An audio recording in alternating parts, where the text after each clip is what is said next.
Sinuklian niya ng parehong intensidad ang halik ng lalaki. Ipinulupot niya ang kanyang kamay sa batok nito at mas lalo pang pinalalim ang halik. Hindi niya namalay na natanggal na pala nito ang kanyang bra.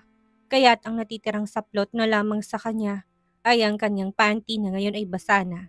Dahan-dahan siyang inihiga ni Gareth. Puno ng pag-iingat ang bawat nitong galaw.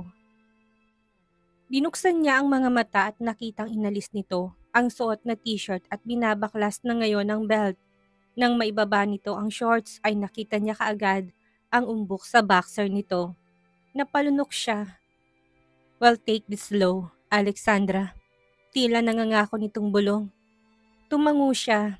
Gusto niya rin na maramdaman si Gareth ng buo at maingat.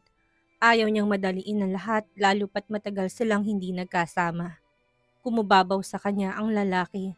Muli nitong inangkin ang kanyang labi habang marahan nitong hinahaplos ang kanyang binti.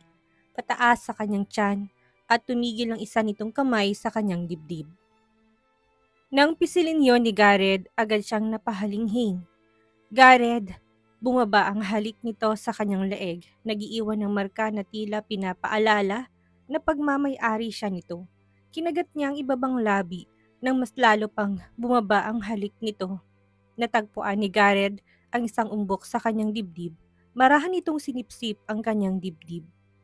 Dahan-dahang ibinaba ni Gareth ang kanyang panty. Ramdam niyang ginagawa nito, ngunit tila tinatangay ang kanyang isip ng hangin at wala siyang ibang alam na gawin kung hindi ang sambitin ang pangalan nito. Nang maramdaman niya ang halik ni Gareth sa kanyang tiyan, napamulat siya. Dinungaw niya ang lalaki at umawang ang kanyang labi. Nang maisip kung saan ito patungo, tuluyan siyang napaungol nang maramdaman ng labi nito. Mariin na hinawakan ni Gareth ang kanyang paa para maayos na magparte ang kanyang mga binti. "Gareth!" Gusto niyang isarado ang kanyang mga paa at huwag hayaang halikan ni Gareth ang kanyang pagkababae. Pero mariin itong ipinirmi ang kanyang mga paa at sinamba ang kanyang kasalanan. Napapaliyad siya sa tuwing nararamdaman niya ang paglulumikot. Ilang minuto niyang tinatawag ang pangalan nito, ngunit tanging ungol lamang ang sinasagot ng lalaki sa kanya. Nang hindi na niya kaya, napasabunot na siya sa buhok nito. Gusto niyang ilayo si Gareth, ngunit kanina pa to lunod na lunod sa pagsamba sa kanyang pagkababae.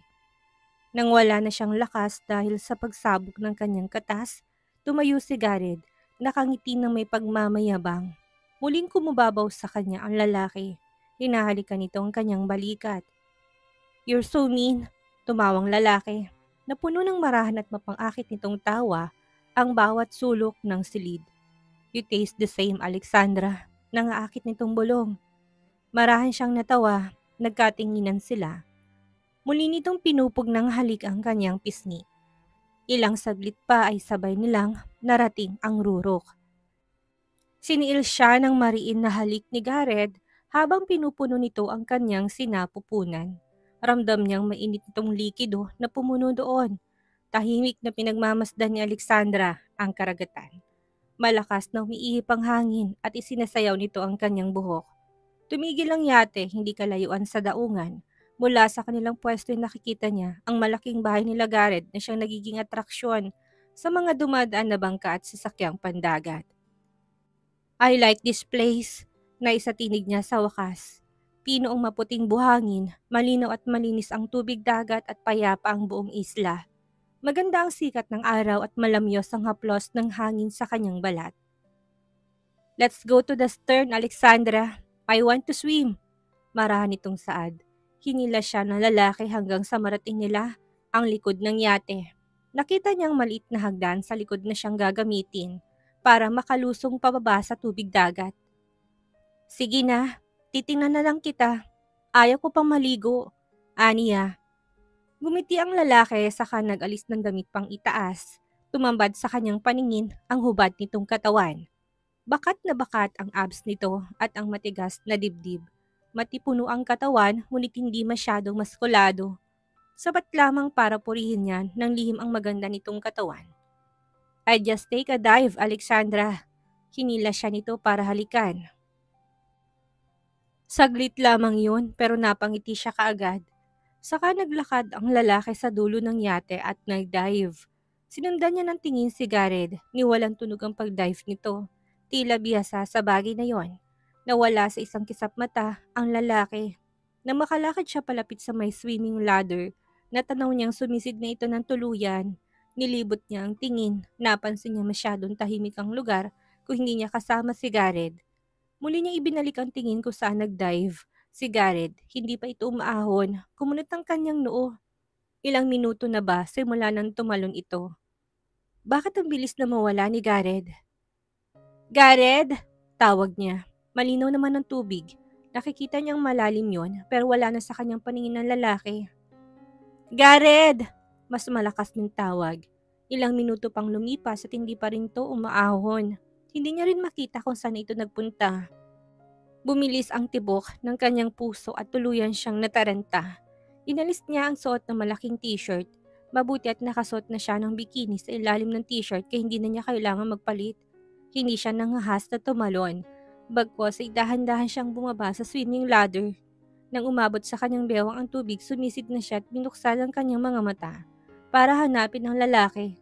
Saktong palapit na ito sa kanya kaya nanlaki ang kanyang mga mata. Sabay silang umahon, puno ng galit ang kanyang mukha samantalang puno ng pagtataka ang ekspresyon ng mukha nito.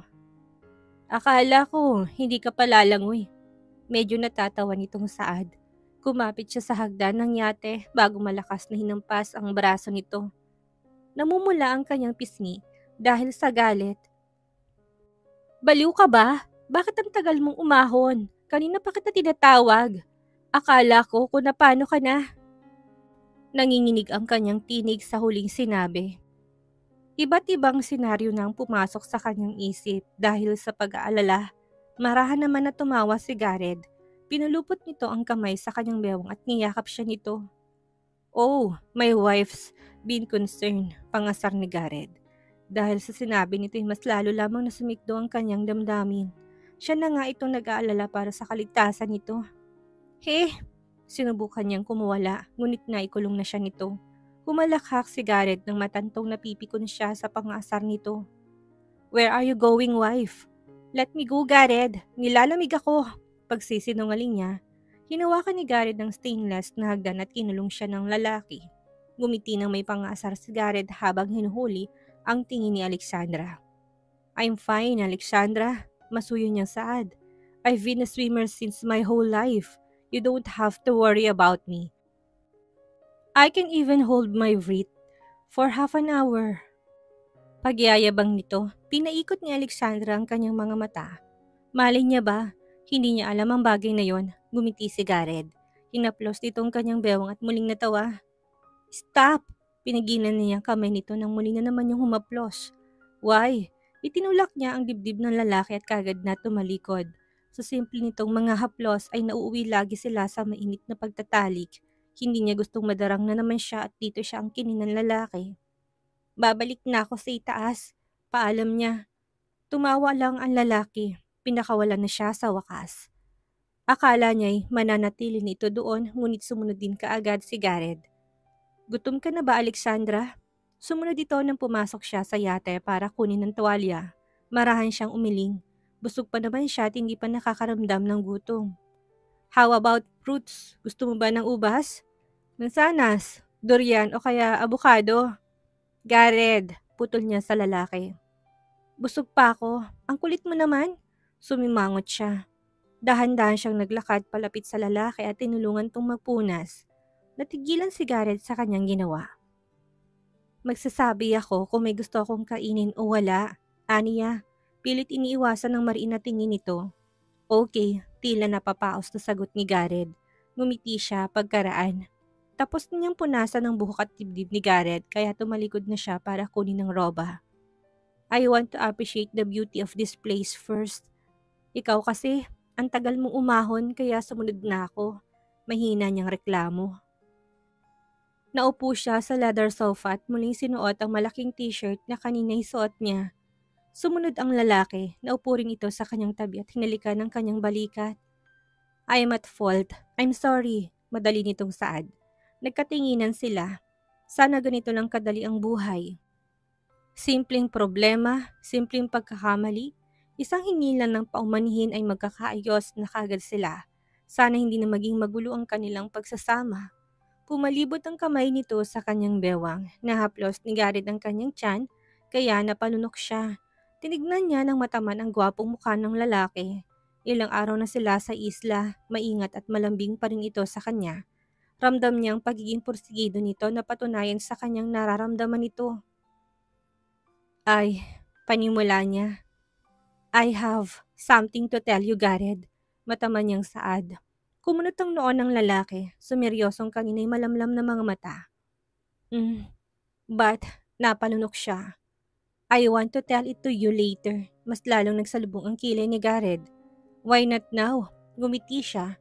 Hinaplos niyang mukha nito na dahilan ng pamumungay ng mga mata ni Garrett.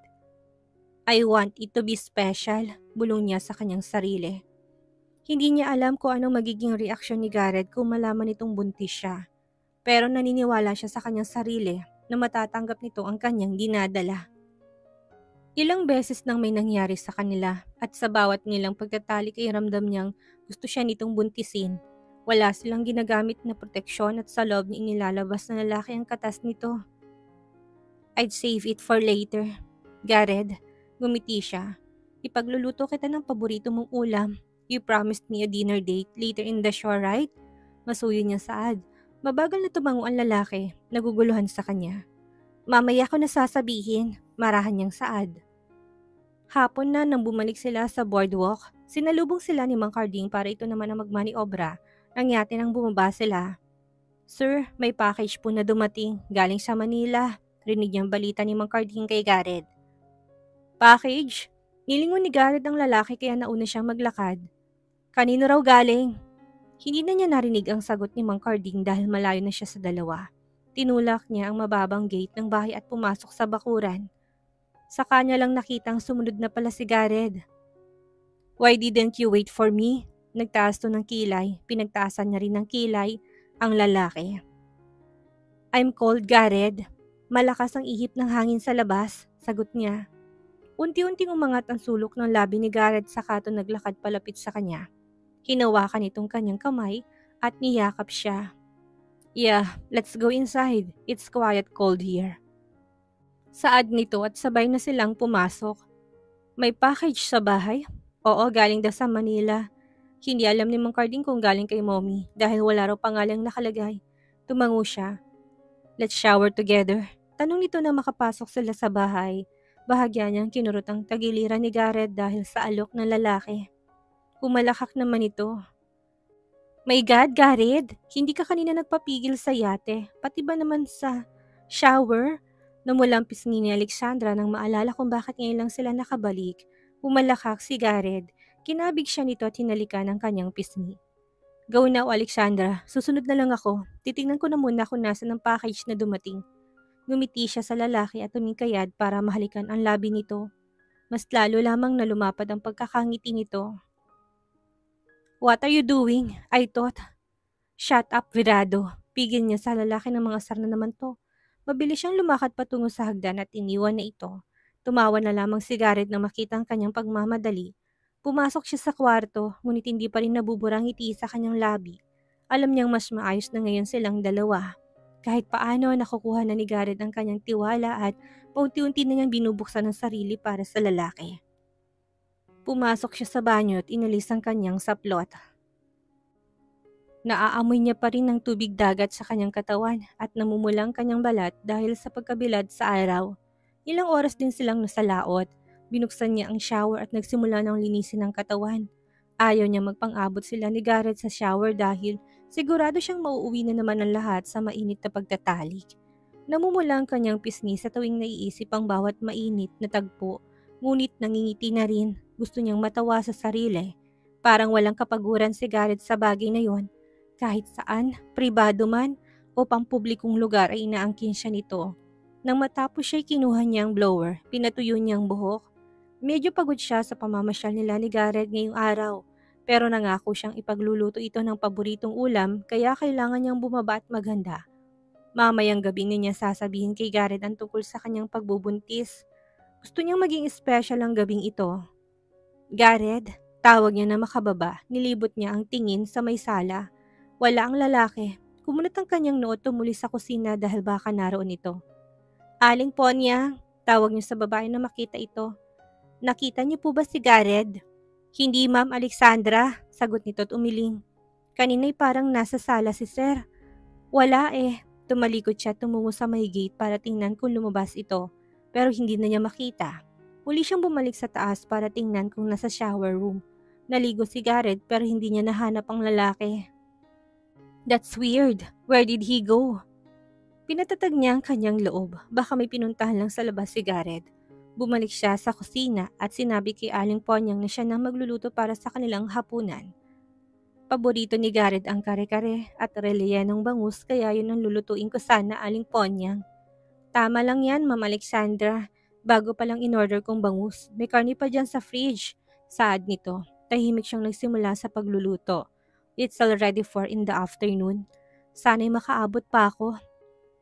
Tatawagin ko si Desang, Ma'am Alexandra, para dalawa kaming tumulong sa inyo. Mag-iihaw na lang din kami ng pusit at hipon sa labas. Gusto rin yun ni Sir Gareth. Salamat manang, Aniya. Nakalimutan na niyang tingnan kung nasa bahay na ba si Gareth. Masyado siyang abala sa pagluluto na hindi niya na rin namalayan na lumubog ng araw. Nakahanda ng mesa at pailaw sa labas ng bahay. Malapit sa dagat. Si Mang Carding ang nag-ayos noon. Naisip niyang baka tumulong si Gareth dahil mahirap yung gawin kung si Mang Carding lang na mag-isa. Ma'am Alexandra, pumasok si Aling Ponyang. Ako na dyan, ma'am. Ako na magdadala sa labas ng mga pagkain niyo para makapagbihis na kayo. Nangingiti nitong sabi. Ngumiti siya sa babae at saka ibinilin ko anong gagawin nito. Bumalik siya sa kwarto at naabutan si Gareth na nakatanaw sa may balkonahe.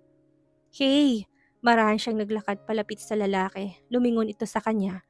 Ngumiti siya. Gusto niyang ibalitang tapos na siyang magluto at maaari na silang pumunta sa dalampasigan. I'm done! Masaya niyang sabi. Nakalapit na siya sa lalaki at hinihintay niyang ngumiti rin ito sa kanya. Pero napanis na lamang ang kanyang ngiti ay nanatiling blankong ekspresyon ng mukha nito. May problema ba? Nag-aalala niyang tanong, mariin ang pagkakatikom ng bibig ni Gareth. Marahan tong umiling at nag-iwas ng tingin. Wala.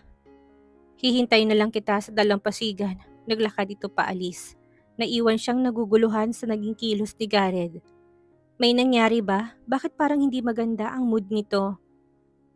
Iwinaglit niya ang alalahaning iyon. Ayaw niyang masira ang gabing ito. Nakasuot ng puting polo si Gareth at asul na faded jeans. Simple lamang ang suot nito kaya nang pumili siya ng damit kumuha siya ng puting above the knee na dress para bumagay sa suot ni Gareth. Naglagay siya ng konting makeup bago bumaba. Wala ng tao sa bahay. Mukhang umalis na sila Mang Carding. Sa umaga lamang narito ang pamilya ni Mang Carding. Sa gabi umuwi rin ito sa bahay na nasa hindi kalayuan. May sariling bahay na pala ang lalaki dito sa isla. Naglakad siya patungo sa dalampasigan at nakitang tahimik na nakaupo si Gareth sa harap ng mesa. Nakahanda na rin ng pagkain at meron pang mga kandila at bulaklak bilang palamuti. Bumagal ang kanyang lakad nang makitang umiinom na ang lalaki. Hindi na siya hinintay. Kumunot ang kanyang noo. Gareth, tawag niya. Lumapit siya at nilingon naman siya ni Gareth. Nakita niyang pagdaan ng kakaibang emosyon sa mga mata nito bago nag-iwas ng tingin. Come, have a seat. Malamig nitong saad na wala ng excitement sa kanyang dibdib. Namuno ang matinding pagtataka sa mga kilos nito. Maayos pa naman kanina si Gareth. Bakit ganito na ito ngayon? Kaysa maupo, lumapit siya sa lalaki at nilapat ang kanyang kamay sa noo nito. May sakit ka ba? Wala naman. Normal naman ang temperatura nito. Inalis ni Gareth ang kanyang kamay. Sit down, Alexandra. Malamig nitong saad.